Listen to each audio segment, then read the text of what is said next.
Hello বন্ধু। হ্যাঁ বন্ধু, তুমি কোথায়? হ্যাঁ, আমি ক্যাম্পাসে রেন্ডিতলা। রেন্ডিতলা। আমিও বের হইছি, তো আসতেছি। আচ্ছা, আসো তুমি তাহলে।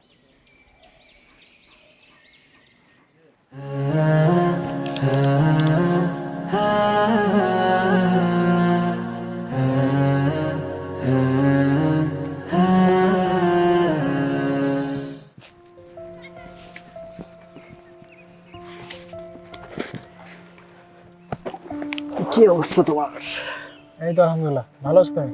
এই তো আলহামদুলিল্লাহ। তারপর বন্ধু, একাডেমিক পড়াশোনা তো প্রায় শেষ পর্যায়ে, এর পরবর্তী জীবন নিয়ে প্ল্যান কি তোমার? এই তো বিসিএস এর জন্য প্রিপারেশন নিব, এখন থেকেই চলতেছে অবশ্য, আশা করি হবে। আচ্ছা, তারপরে? তো ভালো একটা সেক্টরে যাব।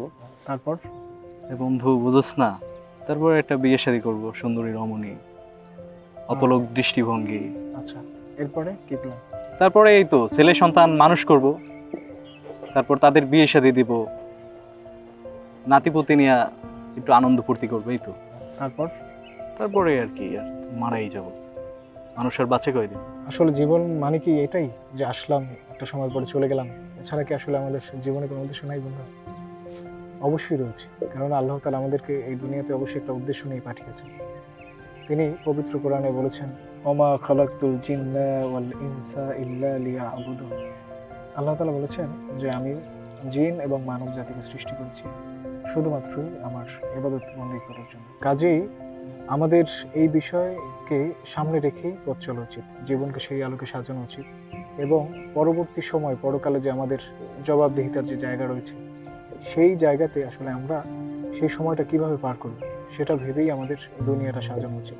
আসলে আমাদের জীবন নিয়ে এই যে পরিকল্পনা, পড়াশোনা নিয়ে পরিকল্পনা, সন্তান সন্ততি নিয়ে কত পরিকল্পনা, কিন্তু আমাদের এই সকল পরিকল্পনাগুলোই যেন আল্লাহর যে আমাদেরকে প্রেরণের যে উদ্দেশ্য, তার এই উদ্দেশ্য বাস্তবায়নের লক্ষ্যেই যেন হয়। তাহলেই পরিপূর্ণ অর্থে আমাদের জীবনের ইহকাল এবং পরকালের যে জিন্দেগি রয়েছে সেই উভয় জায়গাতেই আমরা সফল হব। আসলে বন্ধু, এইভাবে তো কখনো চিন্তা করা হয়নি।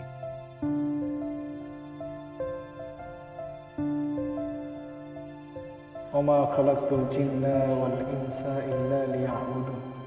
আল্লাহ তাআলা বলেছেন যে আমি জিন এবং মানব জাতিকে সৃষ্টি করেছি শুধুমাত্রই আমার ইবাদত বন্দেগী করার জন্য।